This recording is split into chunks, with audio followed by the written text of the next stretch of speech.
Da'n testyn o'r Efengil nôl Lyc y 5 benod ac adnod 32. Lyc 5:32. Ni ddeithym I alw'r rhai cyfiawn, ond pechaduriaid I edifeirwch. Nawr mae'r hanes yn un cyfarwydd iawn.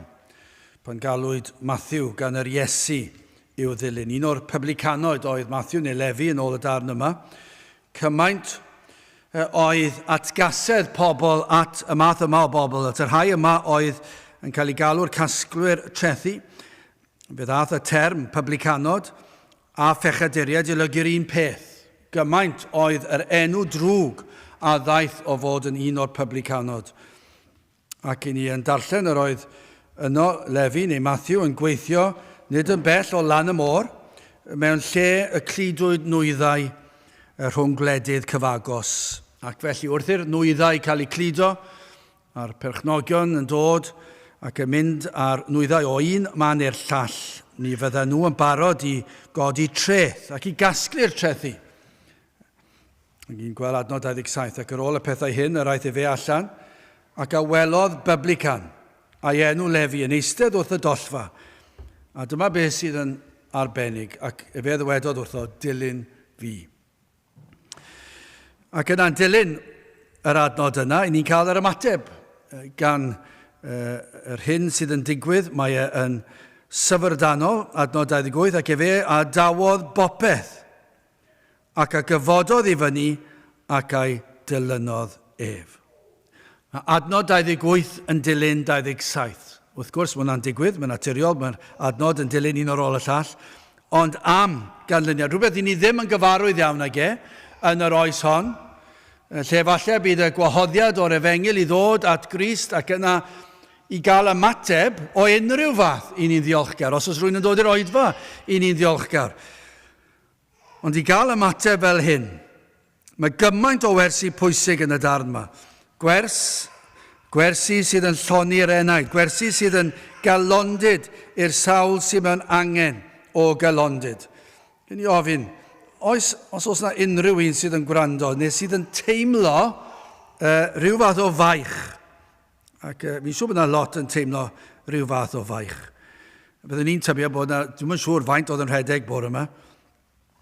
Byddwn ni'n meddwl dros 30,000, dwi'n yn gwybod, falle bod mwy, oedd yn edrych fel mwy bore yma nac unrhyw adeg arall. Ac mae'r rhaid, dwi ddim yn gallu gweld bod yn rhyw bleser mewn rhedeg gymaint o bellter. A mae rhyw angen does I brofi rhywbeth trwy'r amser, angen I wneud rhywbeth trwy'r amser, angen I fynd allan I gadw yn heini ac I fod yn iach. A mae yna gymaint o resymau sydd y tu ôl y peth, efallai eisiau casglu arian neu beth bynnag, mae yna lot o resymau tu ôl y peth. Ond tybiwn ni ymhlith lle yna I gyd, faint ohonyn nhw sydd yn ffeindio bywyd yn faich. Ac yn gorfod llenwi bywyd a rhywbeth, ac felly mae yna rhyw darged, ac ar ôl y darged yma, fi yna rhyw darged arall, fi methu fod yn fodlon I byd a mynd o wythnos I wythnos. Fi rhaid meddwl bod rhaid paratoi casglu arian ar gyfer rhywbeth. Rhaid cael y corff yn barod I wneud y dasg nesaf. Beth sy'n digwydd os oes salwch yn dod ar eu traws nhw neu henaint? Mae'n dod yn gloi iawn. Faint sydd a baich? Dim llawer sy'n cyfaddu'r peth. Ond tybiwn ni bod yna lawer yn yr oes hon sydd yn teimlo rhyw faich, ond ddim yn gallu rhoi y baich yna mewn I eiriau. Falle bod yna rai yn teimlo baich eogrwydd pechod. Falle bod yna rhywbeth arall. Baich bywyd yn ddigon cyfarwydd ac gwacter bywyd. A diffyg pwrpas bywyd, chwilio'n pwrpas trwy'r amser. A dyn nhw ddim yn gallu esbonio pam fod na boen. Dyn nhw ddim yn deall pam fod na boen. Felly mae'r rhaid ydw wneud gwahanol bethau. Mae rhaid cael clod am wneud gwahanol bethau. Rhaid cael sylw am gwneud gwahanol bethau. Drychwch pa mor dda dwi yn gallu gwneud y dasg yma. Ac yn amlwg I chi ddim cysel, achos chi ddim yn gallu wneud e. A mae yna rhyw lonyddwch yn dod bod mod I wedi wneud rhywbeth sydd neb arall gallu wneud. Efallai mae dyna beth yw e. Ond efallai bod yna rai sydd yn teimlo mwy na'r gwacter yna. A'r angen I lenwi bywyd a rhywbeth. Falle bod yna rai yn teimlo baich am I pechod. Ac os felly, am adnodau sydd yma ar eich cyfer chi, mae yna gyngor fan hyn o'n blaen ni ar sut I ni fod I ymateb I Iesu Grist, sut I ni fod I ymateb i'r Efengil. Ac yma, yn yr adnodau yma, i ni'n darllen am ryfeddod a nerth Iesu Grist. I ni'n anghofio hynny, dwi'n anghofio fe. Mae rai fi ddweud, wrth fi groes i'r lôn bore yma, a gweld y darlun mwyaf erchill oll. Mae'r peth gweithaf allech chi ddychmygu ar fore Sul pan ddyle pobl fod yn dod i'r cwrdd. A be maen nhw'n gwneud? Rhedeg hanner marathon. Ar y Sul o bob ddwrnod. Di gael gwael unrhyw ddwrnod, ond ar y Sul. Heb ystyried Iesu Grist o gwbl. Ac yna fi fyna'n cerdded, fyna'n trio croes i'r lôn ac yn meddwl, edrychwch arno ni, dwi'n edrych gweld peth hirt yn gwisgo siwt a tei ac maen nhw'n meddwl, ydy hwn wedi dod wedi gwisgo lan ar gyfer y ras ac yn meddwl, beth yna byd, sa'n nhw'n gwybod pwy i ni. Mynd i gapel, dwi'n pobl yn gwisgo siwt i fynd i gapel dim mwy ac yn meddwl pwy yn y byd yw'r rhain yn mynd i gapel. Ac i ni'n gallu teimlo'n isel ac yn teimlo yn ddinod ac i ni'n anghofio nerth Iesu Grist.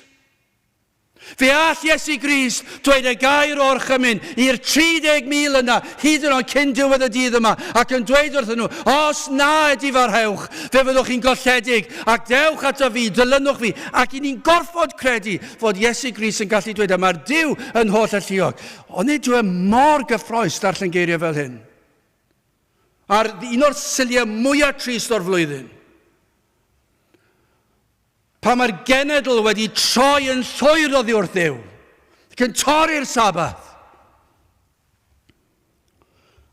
Ond dyle fe atgoffa ni, fe all Duw gydag un gair o'r chymyn dweud dilynwch fi. A fe allan nhw ddilyn.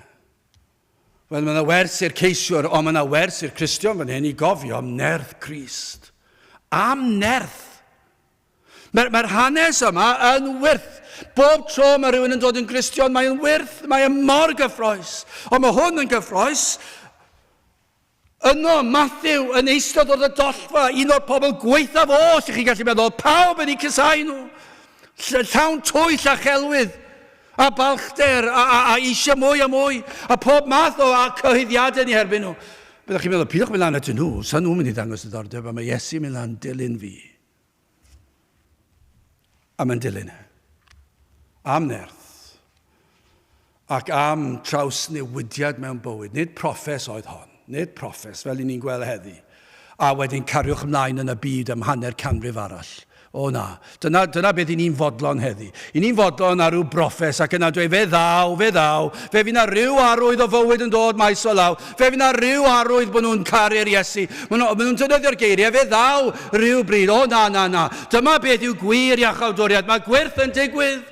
Dilyn fi, a beth ddigwyddodd, ac fe a dawodd bob peth, ac a gyfododd I fyny, ac ei dilynodd e. Mae'n anhygoel, mae'n mor gyffroes. So'n gyntaf, hoffwn ni edrych ar yr iach a'r cyfiawn. Yn ail, cleifion a phechaduriaid, ac yn olaf ei ras a'i nerth. Wel, gwrandewch yr iach a'r cyfiawn. Ar ôl i'r Iesu, wahodd Matthew i'w ddilyn. Ac fe ddarllenodd ni nawr y batebodd Matthew'n syth. Fe gododd e, ac fe ddilynodd e'r Iesu. Ac fe adawodd e bopeth mwyn bod gyda'r Iesu. Ac yna ni'n darllen yr oedd e mor llawen. Yr oedd e am i'w gyfeillio ne, ei gydweithiwr e hefyd gael yr un profiad. Roedd ganddo nawr lawenydd, ond hefyd roedd ganddo fe faich. Fe wahoddodd e ei ffrindiau, ei gyfeillion, ei gydweithwyr i'w ledd. Gwrandewch ar adnod 29. A gwnaeth Lefi iddo ledd fawr yn ei dŷ, ac yr oedd tyrfa fawr o byblicanod ac eraill yn eistedd gyda hwynt ar y bwrdd. Mae'n anhygoel yn dweud, am dystiolaeth. Yr oedd am tystio i'r ffydd oedd wedi derbyn, a'r gras a'r maddeiant am ei bechodau, ac yr oedd am cyflwyno Crist iddyn nhw. Ond ydyw popeth fyna. Ond yna arwydd o gwir Gristnogaeth ac arwydd o'r ateb i'r broblem cymdeithas. Yr ateb i'r publicanod oedd cyflwynwch Crist iddynt. Ond ar ôl y wledd, wrth adael am adre, siwr o fod. Adnod 30. Eithir, ei hysgrifenyddion a'i phariseiaid hwynt a fyrmyr rasant yn erbyn ei ddisgyblion ef. Ond ydyw yn anhygoel. Mae dal I ddigwydd. Y crefyddol, yr iach, yn ôl nhw, yn cwyno. Yr ysgrifenyddion a'i pharisiaid hwynt a'i fermerasant yn erbyn I ddisgyblion ef gan ddweud pa hamr ydych chwi yn bwyta ac yn yfed gyda phablicanod a phechaduriaid. O'n nhw'n rhyfeddu fod yr Iesu a'i ddisgyblion yn fodlon eistedd a bwyta gyda'r fath rai. Byddant wedi credu mae amhosibl ydoedd I gadw yn seremoniol bir wrth gytuno I wledda gyda'r fath rai a'r phablicanod hyn. Nawr wrth gwrs, roedd yr Iesu'n gwybod yr hyn sydd ar ei meddyliau, ar ei celonnau, ac mae cyfarch y disgyblion a wnaeth yr ysgrifenyddion a'r phariseiaid, maen nhw'n murmur yn erbyn I ddisgyblion maen nhw'n cwyno iddyn nhw. Ond mae'r Iesu'n gwybod, mae'n deall, a mae'r Iesu'n ateb nhw, deithon nhw ddim lan at yr Iesu I ddweud ond mae'r Iesu'n gwybod beth o tu ôl y cwyno, ac yn gwybod beth o'n nhw'n dweud y disgyblion, ac felly mae'r Iesu yn ateb, ac yn datgan pam iddo a'r disgyblion wneud yr hyn maen nhw'n ei wneud. Adnod 31. A'r Iesu atebodd ac ddwedodd wrthynt, nid rhaid i'r rhai iach wrthfeddig, ond i'r rhai cleifion. A dyma'r broblem. Dyna pam y fath ymateb i'r Iesu eistedd a bwyta gyda'r phablicanod. Roedd eu celonnau nhw, yr ysgrifenyddion y phariseiaid, sef y bobl crefyddol. Roedd eu celonnau nhw yn llawn balchder. Yn sicr yr oeddent yn meddwl, yn benderfynol, eu bod nhw yn iach ac yn gyfiawn, edrychant ar eu hunan fel pileri cymdeithas. Nhw oedd arweinwyr crefyddol y wlad.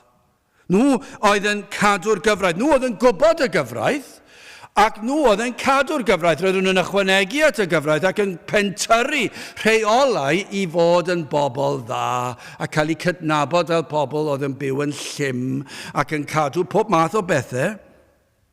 O'n nhw'n mwynhau statws o fod yn uchel I parch o fewn cymdeithas, ond ydyw dal yr un peth. Does dim byd wedi newid. Does dim ots I ba le yr ewn I bregethu'r Efengil. Os mae mewn adeiladau, capeli, allan yn y wlad, neu yng nghanol trefi, neu dinasoedd, dinas fel Caerdydd, sy'n os ble fydd y capeli, ble fydd yr adeiladau, neu os y'n ni yn ganol dinas, yn ganol y dre, ac yn siarad i'r dorf, a tu fas i'r adeiladau, sy'n os ble rewn ni, yr un fydd yr ymateb heddi ac yr oedd pryd hynny.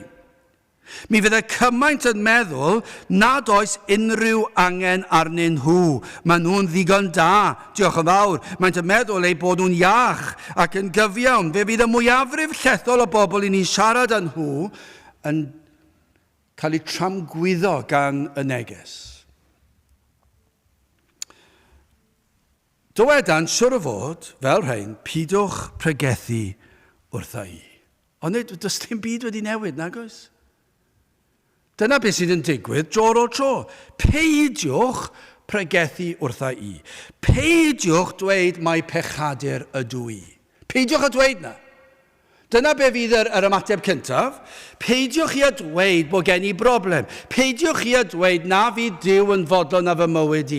Dyna fe fydd y mwyafrif llethol yn ei ddweud a'i feddwl. Mi fydden nhw'n dod i'r casgliad eu bod nhw yn ddigon da. Ddim yn berffaith, ond yn ddigon da, yn sicr yn well na'r mwyafrif. Dwi'n ddigon barod I gyfarfod â Duw. Os oes na Dduw, i'r crefyddol yn sicr yn credu mewn rhyw fath o Dduw, mi fydden nhw wedi perswadio hunan I bod nhw'n dda. Dyna pam mae yna gymaint o atgasau tuag at yr Efengil.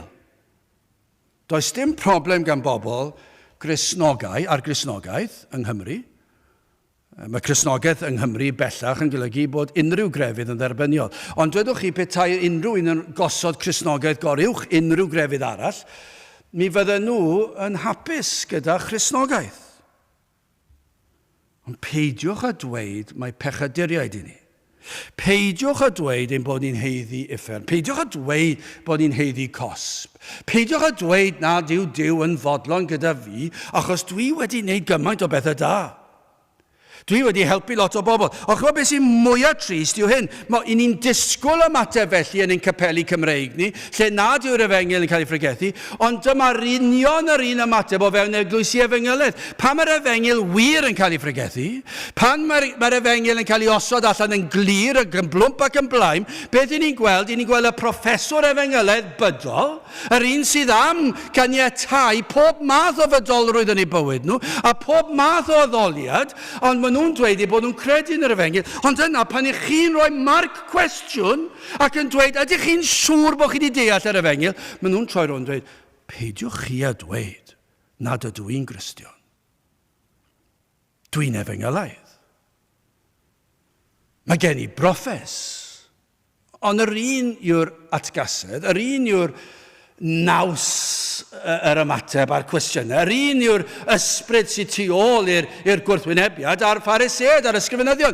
Mi roedden nhw mor dda, mi roedden nhw mor selog, mi roedden nhw'n grefyddol, roedden nhw'n dyfynnu Eseia, Jeremia, roedden nhw'n caru'r Hen Testament, ddim yn ei ddeall ond roedden nhw'n ei garu fe, ac roedden nhw'n dweud i ni'n caru Duw. Ac i ni'n gweld heddi yr union yr un ymateb, mae pobl yn y capeli bellach wedi hen droi ar yr efengyl, ond hyd yn oed yn yr eglwysi efengyloedd, mi fydden nhw'n dweud hyn, peidiwch chi a meiddio cwestiynu fi, achos mae gen i broffes. Peidiwch dweud ydw i ddim yn Gristion. Peidiwch chi da chi a mentro dweud y fath beth. Yn wir, nid cwestiwn yn unig oedd hwn i'r disgyblion, pam o'n nhw'n bita gyda'r publicanod a pharisëod. Nid cwestiwn yw e. Mae'n fwy na cwestiwn. Mae'n arwydd o atgasedd pur tuag at Grist. Ond dyna sy'n tu ôl i'r atgasedd bob tro. Dyna sy'n tu ôl bob tro i broblemau o fewn eglwysi tybiwn ni. Gan amla, dyma yw'r broblem. Mae pobl yn pacio'u bags ac yn dweud, dwi ddim eisiau hwn, dim achos dwi eisiau rhywbeth mwy eang, fwy llawer, fwy cariadus, dwi eisiau mwy o fywyd, a pob math o bethau. Ond yr hyn sy'n tu ôl i'r peth mor aml, dro ar ôl tro, be fyddwch chi'n ffeindio ymhen amser atgasedd at yr efengyl yw e. Ond mae mor drist yn dweud. Mae mor drist. A ni ddim yn ei weld e. Ac i ddweud y gwir, mae bron iawn wedi diflannu. Mae'r weledigaeth o beth yw'r efengyl ac effaith yr efengyl wedi hen ddiflannu. I ni mor wan yn ein gwlad ni. Ni bron iawn wedi dod i dderbyn unrhyw beth. Am adlewyrchiad o grefyddwyr ein gwlad yn meddwl yn sicr bod ei crefydd yn ddigon da i blesio Duw. Chi'n gwybod beth? Tybiwn ni yn aml iawn pan mae rhywun yn clywed rhyw neges o'r pwlpid sydd yn neud i ni chwilio'n calonau ni. Yr ymateb fwyaf hyfryd dwi wedi gael dro ar ôl tro o'r rhai sy'n wir wedi ddeall yw, wel, nath hwnna fy ysgwyd i, ond dwi'n pwyso'r Grist. Does dim atgasedd na. Does dim gwrthwynebiad na. Does dim dweud pa hawl sydd gen ti dweud y fath beth. Does dim sgwrs amser cino o gwmpas y bwrdd bwyd yn dod. Nes ti clywed beth wedodd yn ystod y bregeth na? Mae e'n cwestiynu fy mod i'n Gristion. Pa hawl sydd gen dweud y fath beth? Ac i chi meddwl, boes, am sefyllfa triennus. Mae'r union i fath o'r pharisëaid a'r ysgrifenyddion yma. Y crefyddol. Dyn nhw'n wedi deall yr efengyl. Maen nhw'n cysau yr efengyl, maen nhw'n cysau Cris, a mae i weld yn ei ymateb nhw. Maen nhw'n meddwl bod nhw'n iach, maen nhw'n meddwl bod nhw'n iawn, maen nhw'n meddwl bod popeth amdanyn nhw yn dderbynio fe fi Duw yn fy nerbyn ni, achos y drychwch arna i, mae gen i ddigon o brawf, dwi'n neud hyn, dwi'n neud y llall. Dwi'n rhan o'r band, dwi'n rhan o'r grŵp drama, dwi'n rhan o beth bynnag, dwi'n mynd mas, dwi'n rhoi tractiau mas ar y strydoedd, dwi'n pregethu yn yr awyr agored. Edrychwch arno fi, mae'r haid fy mod i'n Gristion, edrychwch ar fy ngweithredoedd i, dwi'n mor dda, dwi'n pregethu o'r pwlpid, dwi'n neud pob math, dwi'n dysgu yn yr ysgol Sul, edrychwch arno i, dwi'n gyda'r pobl ifeg, a mae rhestr hir o bethau maen nhw'n neud, ac dwi'n dweud, dwi'n mor dda, peidwch chi a cwestiynu mod i'n Gristion. Codi dychryn, diwe, pan mae pobl yn ymateb fel yna. Pan mae'r eiliad cyntaf mae rhywun yn dechrau dweud, i chi'n cwestiynu. Mae'n neud i chi feddwl, wel, mae yna fwy o resiwm yn ei cwestiynu. ydych chi wedi deall yr Efengyl. Ydych chi wedi symud ymlaen, cleifion a phechaduriaid, adnod 31 a 32. Ar Iesu atebodd ac dywedodd wrthynt, nid rhaid i'r rhai iach wrth feddyg, ond i'r rhai cleifion, ni ddeithim i alw rhai cyfiawn, ond phechaduriaid i edifeirwch, am newyddion da o lawenydd mawr, am gysur sydd fan hyn. Wrth gwrs, does dim cysur yma i'r sawl sydd yn meddwl ei bod yn iach ac yn gyfiawn. Does dim cysur yma, ac i ddweud y gwir i chi, i ni wedi cael digon o brofiad o hyn dros y blynyddoedd, i chi gallu gweld ar wynebau'r rhai maen nhw mor grac. Yn sicr, dyn nhw ddim wedi cael cysur o'r bregeth. A chi'n gweld, maen nhw'n mynd nôl wedi siglo rhywfaint, a maen nhw'n llawn atgasedd, a maen nhw'n dweud, pa hawl sydd gyda chi gwestiynu? Pa hawl i gwestiynu fy mod i fel hyn a'r llall? A dwi'n gwybod ar y myned, dwi'n neud hyn a'r llall. A maen nhw'n grac. A does dim cysur ydyn nhw'n sicr does dim cysur. Mae fel môr stormllyd. Chi'n gallu gweld y tonau mynd lan ac yn taro yn erbyn y graig. Chi'n gallu gweld mae yna rhyw fwrlwm yn ei hatgasedd nhw. Ac felly does dim cysur. Achos maen nhw'n sicr bod nhw'n iawn. Ond maen nhw mewn sefyllfa mor beryglus yn dydyn nhw. I feddwl eich bod yn iach.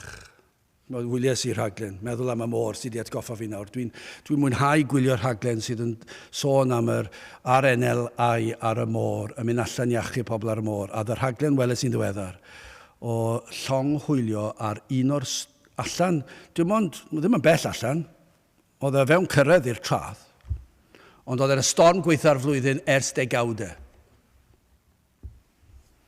A welodd rhywun y cwch bach yma, llong hwylio, a doedd y hwyl ddim yn gweithio, felly oedd dim gobeith.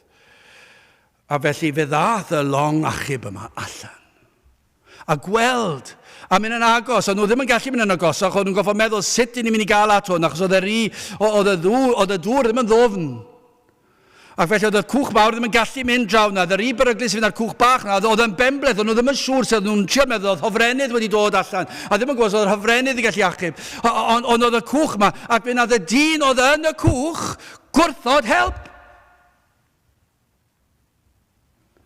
Ond fe ath y llong yr arenel ai, ath e ddim i ffwrdd, nath nhw fynd nôl, achos oedd dim hawdd yn nhw fynd, ond oedd yr un yn gwrthod help.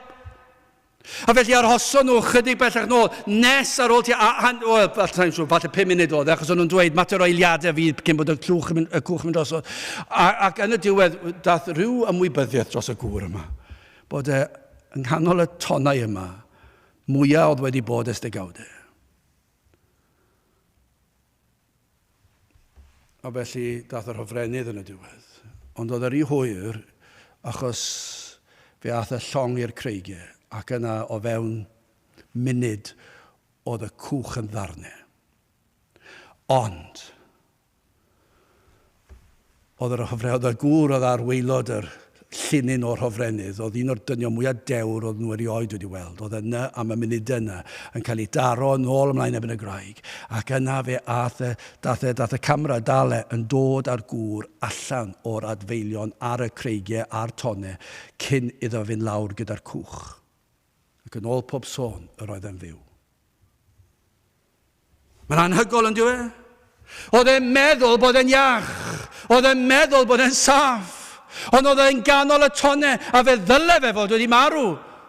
Achos oedd wedi gwrthod yr help, sut oedd e'n gallu gwrthod yr help? Oedd e'n y sefyllfa fwyaf truenus oll. Ond yna, fe ddath e, a cydnabod bod angen help, ac ar yr eiliad ola, ond ydy hwnna'n darlun o'r Efengyl, mae yna ffyliaid ond oes yna, sydd yn meddwl bod nhw'n iach, ac yn meddwl bod nhw'n gyfiawn ac ar y ffordd yn nefoedd, ond bydd yr ysbryd glân yn dod lawr ar gyhoeddi nhw o'i pechod, ac yn dangos iddyn nhw ei cyflwr trienus, bod nhw ar fi'n un anadl i ffwrdd y golledigaeth, ac yna i'r Iesu ymestyn i fraich allan a'i cipio nhw o'r golledigaeth. Ond nid yna arwydd o yr Efengyl. Dychmygwch rhywun sal, yn meddwl bod nhw'n iach. Achos maen nhw'n meddwl bod nhw'n iach, dyn nhw ddim yn mynd at y doctor. Achos maen nhw ddim yn mynd at y doctor, dyn nhw'n ffeindio mas bod nhw'n sal, tan i fod yn rhy hwyr. Ond nid yna capeli ein gwlad ni. Ond nid yna strydoedd ein dinas ni.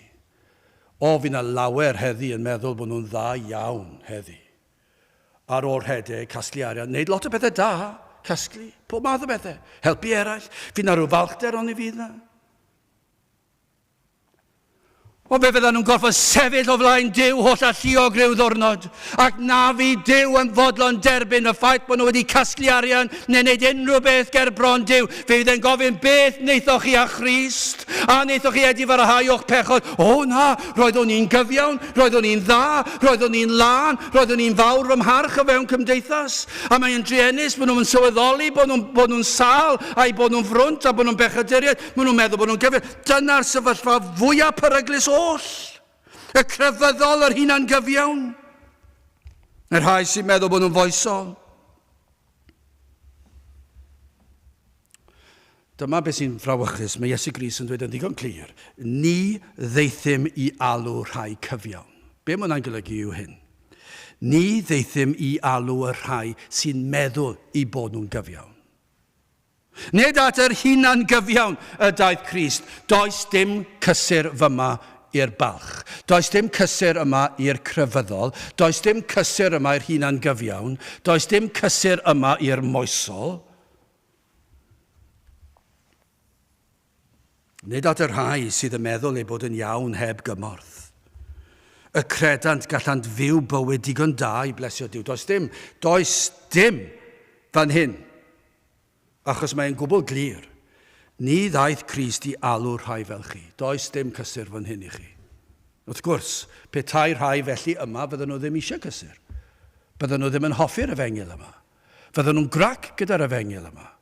Mi fydden nhw'n erlyd yr efengil yma. Mi fydden nhw'n cwyno, mi fydden nhw'n anfon e-bost, fydden nhw'n gwneud pob math o bethau am yr efengil yma. A felly fydden nhw ddim eisiau cysur o'r math yma o'r efengil. Mae'r efengil maen nhw eisiau yn llawer mwy eang ac llydan. Ac yn derbyn pawb a phopeth ym mhob cyd-destun a cariwch ymlaen i wneud fel y mynwch. Sym rhaid chi gredu dim byd mawr, credwch rhywbeth. Ond am gysur i'r sawl sydd yn teimlo'i pechod. I'r rhai trwy ras sydd wedi dod i weld ei cyflwr ger bron Duw a holl a lluog a ffyr a sanctaidd. Nid at yr iach, ond at y sal, at y cleifion y dath yr Iesu. Dyna be mae'r efengil. Mae'r efengil yn llawn cysur at bechaduriaid. Dyw e ddim yn gysurus i'r balch, i'r crefyddol, i'r hunan gyfiawn. Ond mae e mor gysurus i enaid sydd yn teimlo yn sal. Dy'r iach ddim yn gweld yr angen am feddyg. Ond mae'r sal, y claf, y pechadur yn dyheu am feddyg. Ond dyna beth sy'n mor gyffroes. Dath Iesu Grist at y gweithaf o gymdeithas. Fe dath Iesu Grist i gynnig yr efengil at yr anfoesol, y lladron, llofruddwyr hyd yn oed. Mae'r carcharau yn llawn o bobl y dath Crist i'w hachub. Fe ddath Crist at y digrefydd, at y creulon, at dwyllwyr, at byblicanod. Fe ddath at yr anghenus y tlawd. Fe ddath at yr isel o fewn cymdeithas. Fe ddaeth at y sawl sydd wedi gweld i cyflwr, i gweld i trienni. Gai ofyn, oes yna rai sydd yma nes i'n gwrando, ac o'r diwedd yr ydych chi wedi dod i weld yr hyn sydd yn wir amdanoch chi, ac wedi dod i weld. Na allwch chi wella'ch hunan. Efallai bod chi wedi trio bod yn feddyg i achub eich hun. Ond dyna be mae cymdeithas yn ei hybu, yw rhyw fath o hunan feddyginiaeth. Mae rhaid i ni ofalu am hynny ac arbrofwch, ewch allan, triwch hwn, triwch y llall. Does dim cyfyngiadau. Pidwch a gadael i neb i deimlo, neu chi deimlo neuog os ych chi'n gwneud hyn neu'r llall. Os mae dyna fel i chi eisiau bod, yna dim hawl da neb i ddweud yn wahanol. Ond dyna cymdeithas heddi, dyna yw ei gyd, os oes rhyw plentyn eisiau neud rhywbeth, dim hawl dweud na wrth y plentyn yn bellach, mae'n anhygol ond dwi. Mae bron iawn bod ni'n rhoi sêl bendid ar bechod, ni'n rhoi sêl bendid, na di beth i moyn, gyd i wneud achos gyd i ddod i weld beth i eisiau wneud, os ti'n hoffi hwnna, mae'n ffain. A dyna fel mae cymdeithas yn mynd, dyna fel mae'r eglwys yn mynd, mae'r efengil di mynd mor gysurus, mor neis, does dim pregethu am bechod yma. Dydyn ni ddim eisiau'r ysbryd glân i argyhoeddi o bechod. Mae bron iawn bod ni'n ofni yr ysbryd glân i ddod lawr ac i lenwi lle yma phresenoldeb y diwdod. Achos fydd hwnna'n neud i ni weld ein pechod. Ac yn neud i ni deimlo'n salwch. Ac i ni ddim yn hoffi na. Mae hwnna'n gyrru pobl i ffwrdd. Mae pobl yn pido dod i'r oedfa, so nhw'n gwybod mai dyna beth sy'n mynd i fod. I ni ddim eisiau gyrru neb i ffwrdd. Ond mae yna rai wedi trio gwella hunan falle. Ac wedi methu, ond falle oherwydd hynny o'r diwedd, eich bod wedi dod i weld hyn. Ac efallai i rai yn dechrau teimlo'n anobeithiol. A meddwl efallai nad oes neb yn gallu eich helpu. Ond dyma yw'r newyddion da yr Efengyl. Dyma yw gwaith yr eglwys. Dyma gwaith yr eglwys. Nid bwydo pobl yw gwaith yr eglwys. Fe fyddwn ni am bwydo pobl, ond nid dyna yw gwaith yr eglwys. Nid dyna yw gwaith yr eglwys yw edrych ar ôl cymdeithas yn yr ystyr yna. Fe fydd hwnna'n digwydd yn naturiol pan fydd person yn dod yn Gristion. Fe fydd y halen ac yn oleini'r ddeiar ac fydd yn byw o fewn cymdeithas yn llawn cariad a thosturi. Ond gwaith yr eglwys yw i gyhoeddi mae pechaduriaid i chi. Ond fod Iesu Grist wedi dod ac wedi agor y ffordd ac wedi dod i achub pobl fel chi. Dyna'r neges a dyna'r cysur. Oes na rhywun yn gwrando sydd yn teimlo'n anobeithiol, yna i ni'n llawenhau trwy ras bod chi'n gwrando ar y neges, achos y neges yma yw'r neges i chi. Os ydych chi'n dod i weld na fedrwch chi helpu chi nad oes neb yn gallu, yna dyma yw'r newyddion. Dyma pam y dath Crist, fe ddaeth i achub pechaduriaid, ac os cyffeswch eich bod yn bechadur mewn angen, yna mae Crist yn eich gwahodd. Dyma beth mae Iesu Grist yn ei wneud. Mae e'n dweud, dilyn fi. Efallai bod rhywun yn gwrando ar y we ac yn teimlo pwysau euogrwydd fel mynyddoedd byd ac yn clywed hyn. Dyma be mae Iesu Grist yn dweud wrthoch chi. I chi wedi o'r diwedd trwy ras wedi dod i weld eich pechod, teimlo'ch pechod, falle methu egluro'r peth.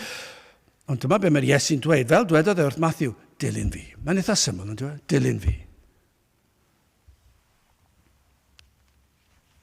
Mae Crist yn eich gwahodd. Mae'r Efengyl yn wahoddiad. A'n dyletswydd ni yw i wahodd pobl i ddod at Grist. Am gyflwr ar yr eglwys pan does neb yn cyhoeddi bod yna wahoddiad i chi ddod at Grist. A dydyn nhw ddim yn gwahodd. Dwi'n yn siŵr beth maen nhw'n dweud am Grist fan hyn, dilyn fi. Mae Iesu Grist yn gwahodd pechadur i ddod ar ei ôl. Hynny yw mewn geiriau eraill, mae'n dweud, be mae Crist yn dweud wrth Matthew? Tyrd. Ni'n dweud wrthych chi dewch a syllwch arna fi. Dyna beth mae'n dweud. Dewch at y fi, edrychwch arna fi. Edrychwch ar yr Iesu. Edrychwch ar ei fywyd. Edrychwch ar ei berffeithrwydd. Edrychwch ar y ffordd y gadwodd e'r gyfraith yn eich lle chi. Edrychwch ar bob un o'i weithredoedd am wr pyr. Does neb wedi gallu ffeindio gwendid na gwall na phechod na drygioni yn yr Iesu. A mae'r Iesu'n dweud edrych arna fi a dilyn fi. Ie pam achos dwi wedi dod a dwi wedi cadw'r gyfraith yn dyledi. Ond mae'n dweud mwy yna. Edrychwch arna fi yn carlamu'r groes. Dyna beth yw e. Edrychwch arna fi ar y groes. A dwylo pyr ar led yn gwisgo'r goron o ddrain. Ac yno ar y groes fe gymerodd Crist y gosb am fy meiau i. Am fy mhechodau fi, cymerodd Crist y gosb ar y groes. Fe gosbodd Duw y Tad ei fab yn lle ni. Fe rhoddodd e cyfwerth uffern i bob un enaid ar Grist yn lle arno ni. Mae mor drist yn diwedd sut yma'r ymateb dros y blynyddoedd hyd heddi yn dod o'r balch a'r crefyddol, a'r atgasedd, ond am gysur pan daw pechadur i glyw yr Efengyl. O, mae yna gysur. Mae yna gysur fan hyn, beth am y sawl sydd heb ddwyn. Dyma'r peth, dyma'r broblem. Efallai bod pobl, wy'n ni'n sôn am y carcharau a'r lladron a'r llofruddion ac yn y blaen. Beth am y bobl sydd ddim wedi dwyn a ddim wedi lladd? Beth am y crefyddol? Beth am y rai sy'n byw yn foesol? Y sawl sydd wedi meddwl o blaen i bod nhw'n iach ac yn gyfiawn. Ond mae yna obaith iddyn nhw os maen nhw'n dod i weld bod nhw'n fwy brwnt na'r rhai yn y carcharau. Ond nid yna'r neges efallai? Os trwy waith yr ysbryd glân o'r diwedd y mae capelwr wedi dod i weld ei fod e'n fwy fychynedd na'r llofrydd fwyaf creulon a fi oedd erioed. I fod e'n gweld y rhagryth a'r balchder, a'r gwrthodiad o'r efengil ac o Grist, a bod e teimlo'r fath gwylydd, ei fod e'n gweld ei hun fel y pechadur mwyaf, pechadur yw fy enw ni feddaf enw gwell, y pechadur o'r pennaf o'r pechaduriaid. Sym os pa mor grefyddol mae wedi bod, pa mor dda mae wedi bod, bod e'n gallu dweud hyn, o gwau fi, dwi'n bechadur, a dwi'n waith na'r cyfan, a dwi wedi deall nawr beth yw pechod. O'n i'n meddwl o blaen, mae rhywun sy'n dwyn, neu rhywun sy'n lladd, neu rhywun sy'n hyn ar hwn, a'n foeso, rhywun sy'n feddw ar holl beth yna. Ond nawr o'r diwedd trwy ras, mae wedi dod i weld, mae pechadur ganwyd ef, a pechadur yw e, dyna yw ei enw e, a mae'n llawn balchder, ac mae dyna'r pechod mwyaf yw gwrthod Crist. Ond nawr trwy ras, ei bod wedi gweld ei bechod, a'i fod yn atebol ger bron Duw. Os o'r diwedd bod yna rhywun sy'n gwrando wedi gweld mai dyna yw eich sefyllfa chi, y pennaf o bechaduriaid, yna dyma'r cysur, cymerwch gysur, gwrandewch ar eiriau'r Iesu, achos dyma eiriau'r Iesu i chi hefyd, ac fe a ddywedodd wrtho dilyn fi. I chi yma'r Iesu'n dweud dilyn fi. Dwi ddim yn dweud oedd y capelwyr sydd yn meddwl bod nhw'n dda, sydd yn gwybod yr emynau, sydd yn meddwl drychwch ar y rhestr hir o bethau da dwi'n neud, dwi'n gwisgo'n iawn, dwi'n neud yna llath, dwi'n biler o fewn cymdeithas. Pawb yn meddwl yn fawr amdano. O na, dath Iesu Grist, ddim ar rhai fel na. Fe dath Iesu Grist oedd yr rhai sydd wedi gweld mae pechaduriaid ydynt. Wel yn olaf, yn drydydd ei ras a'i nerth, hawdd iawn byddai'r rhyfeddu. Sawl un byddai'n rhyfeddu ac yn dyrchafu Matthew fan hyn. O, byddai'n un tybio, fi'n y lawer yn meddwl fel hyn. Iddo fod yn barod i ymateb yn syth. Iddo fod yn barod i adael y cyfan. Mae yn anhygoel, ond diwe, fe gododd e fyny a dilyn yr Iesu a gadael ei waith, ei swydd, ei gyflog. Ac mae e'n ymddiried yn rhagluniaethau Duw i ofalu amdano fe am y blynyddoedd a ddaw. Mae byddai'n hawdd iawn i ni gallu meddwl, wel, wr, da yw Matthew.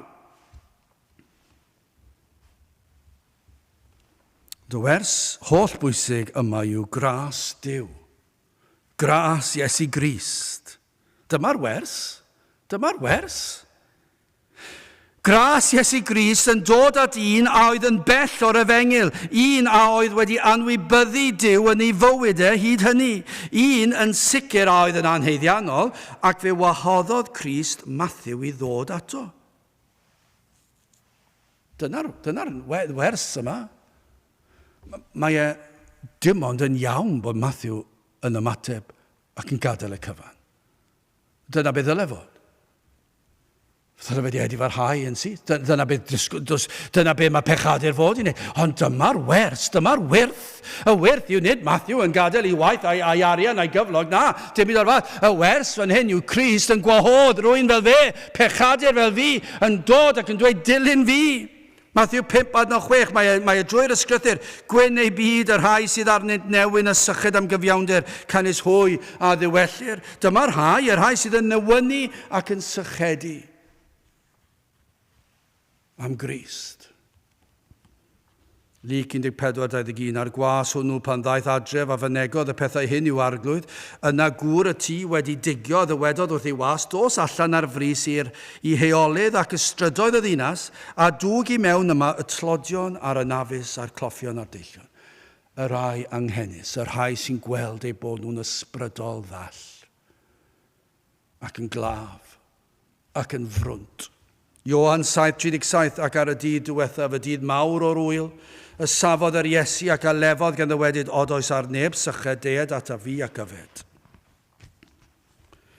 Am ras, am drigaredd, mae'r ysgrythyr yn llawn a ddiwydion, mae at rai anghenus pechaduriaid y daeth i'r byd i'w hachub.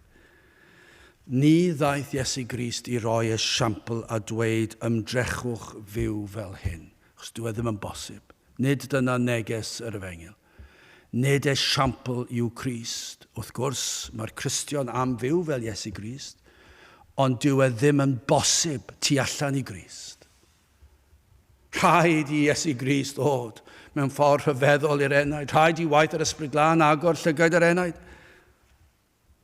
Rhaid i Iesu Grist dalu'r pris. Rhaid i Iesu Grist ddod â iachawdwraeth. Rhaid iddo fe wneud y cyfan ein mwyn ni. Ond ni'n gweld fan hyn, nid yn unig gras Crist yn dod lan at bechadur ac yn dweud dilyn fi.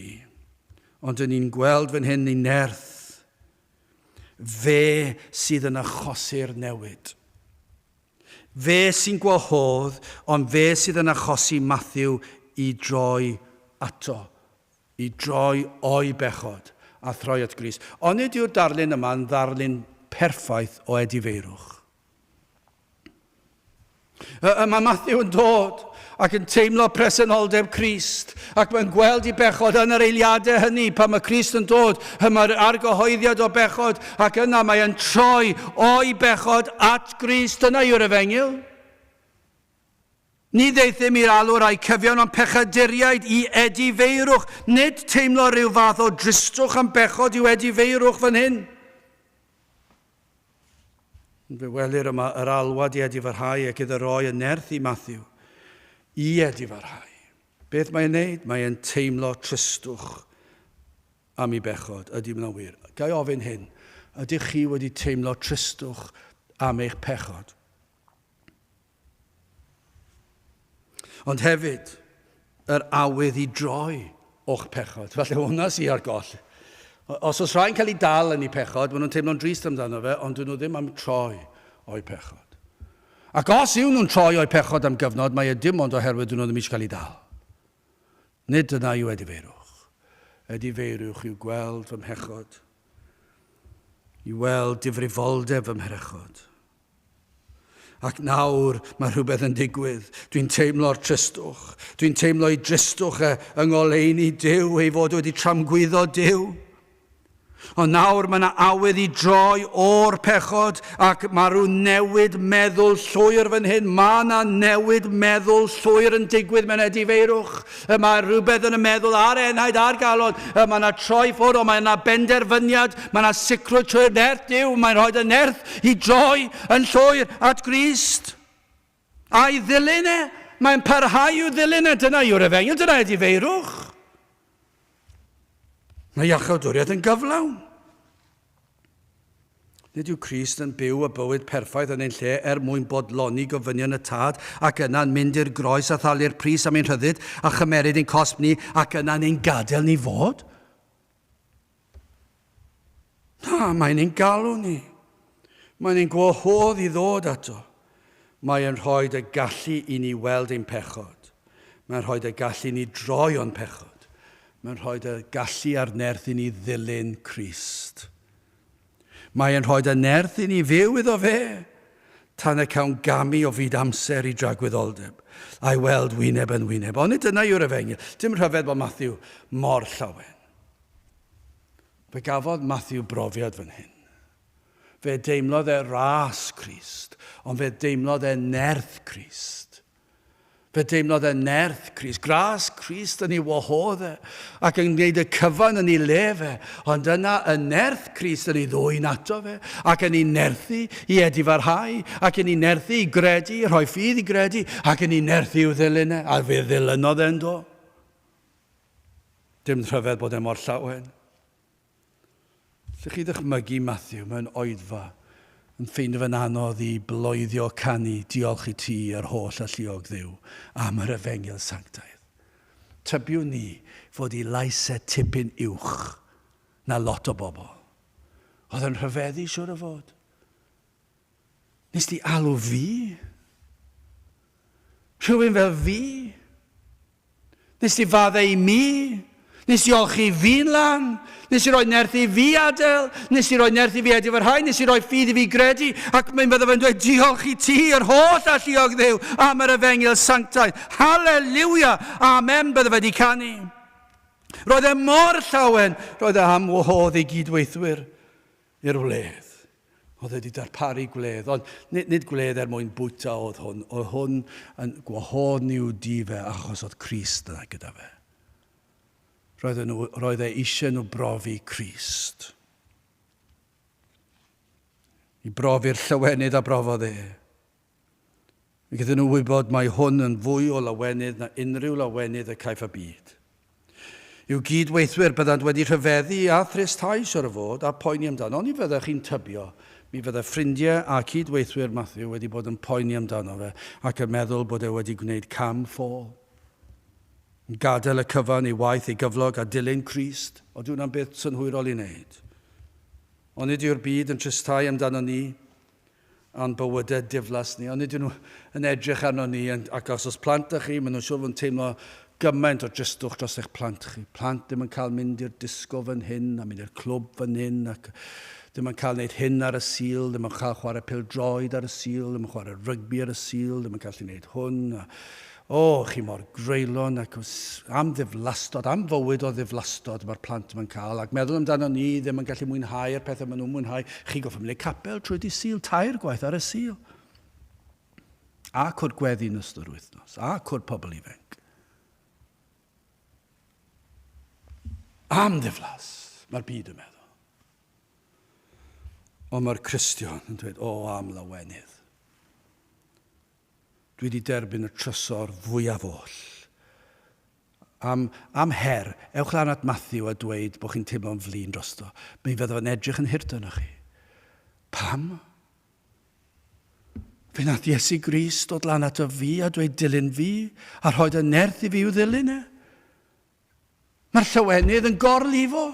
Does dim byd gwell. Dyma'r peth gorau fi oedd erioed. A does dim tristwch yn dod yn agos e beth am fraint, am gariad, am ras, am nerth. Gai ofyn wrth gloi, a yw Iesu Grist yn gwahodd rhywun yma heddi neu sy'n gwrando i'w ddilyn e, ac os felly dewch ato. Peidiwch a gadael yr oedfa, a gadael yr un drwg dod a pigo'r hadau i fyny. Peidiwch a gadael y ddigo. Dewch ato, trai fod yn agos, trai fod e ger llaw. Credwch yno, pwyswch yno, dewch ato. Achos dyma beth sy'n mor gyffroes. Mae'r darn yma'n dangos fy hoff adnod yw'r sawl a ddaw at y fi nes bwrio fe fallan byth. Ond dyma beth sy'n fan hyn, pam? Achos fel hwn, mae'r Iesu'n dod lan at Matthew yn dweud dilyn fi. Ac os yw Matthew yn dilyn e, dyw'r Iesu ddim yn mynd i dweud cer oma, dwi ddim eisiau ti ddim yn ddigon da, dim byd o'r fath. Mae'r Iesu wedi dweud dilyn fi, os yw'r Iesu'n dweud dilyn fi, mae'n mynd i dderbyn chi. Dyna yw'r efengyl, y sawl a ddaw at y fi, ac os ych chi'n dod ato yn y ffordd mae e wedi darparu trwy ras, trwy waith yr ysbryd glân, trwy ddangos eich pechod, fe fydd e'n eich derbyn chi. Felly dewch ato trwy fod yn agos. Galwch arno, pwyswch arno. Achos ni fydd yr Iesu yn eich gwrthod. Dwi'n yn gallu'ch gwrthod chi. Os yw'r Iesu'n dweud dilyn fi, mae'n rhaid iddo fe'ch derbyn chi. A fe roddydd ffydd i chi. Fe roddydd edifeirwch i chi. Fe roddydd nerth i chi fyw a'i ddilyn e. Ni ddeithim i alw'r rhai cyfiawn. Ond pechaduriaid i edifeirwch. Gadewch i ni. Weddio. Dduw, i ni yn diolch i ti am y gwahoddiad gan Grist i'w ddilyn ef. I ni yn gofyn y byd ysbryd arwaith ac yn peri y fydd yna rhai yn dod at y ti. Ac o Dduw, rhoff fydd i ni ddisgwyl y gall lawer ddod at y ti hyd yn oed heddi. Trwy edifeirwch a fi, teir gweithiad ein plith, i ni'n gofyn hyn oll. Trwy enw ac eiddiant, yn harfwyd Iesu Grist. Amen.